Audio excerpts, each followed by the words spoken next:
मित्रांनो, मराठी चित्रपटांमध्ये वेगवेगळे विषय धाडसीपणे मांडले जात आहेत आणि असाच एक धाडसी विषय मांडला आहे एका आगामी चित्रपटातनं.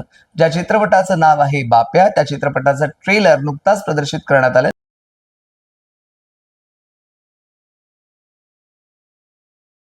नमस्कार, मी गणेश अत्वल स्वामी कृपा क्रिएशन्समध्ये तुमचं स्वागत करतो. त्याच चित्रपटाचा ट्रेलर रिव्ह्यू आज आपण करणार आहोत.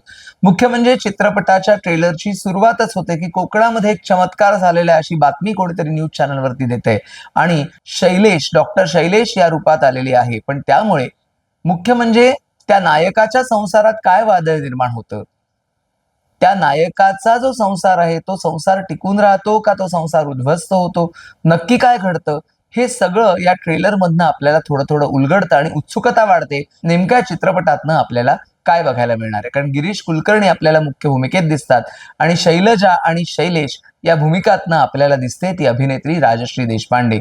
मुख्य म्हणजे या चित्रपटाला पुणे आंतरराष्ट्रीय चित्रपट महोत्सवात अनेक पुरस्कार मिळालेले आहेत आणि त्यामुळे हा चित्रपट जेव्हा 15 मेला प्रदर्शित होणार आहे तो आपली उत्सुकता वाढवणार आहे. ट्रेलरही तसाच आहे.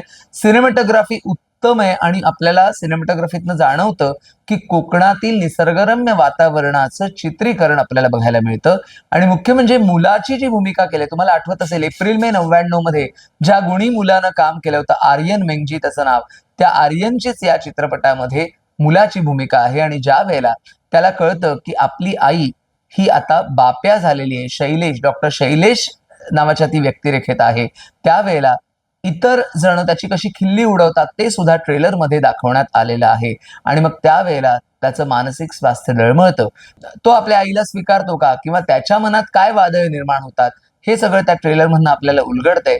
पण नेमकं चित्रपटात काय आहे, हा वेगळा विषय, नाजूक विषय कशा पद्धतीनं मांडलेला आहे, हे आपल्याला 15 मेला कळणार आहे. तूर्तास इतकंच.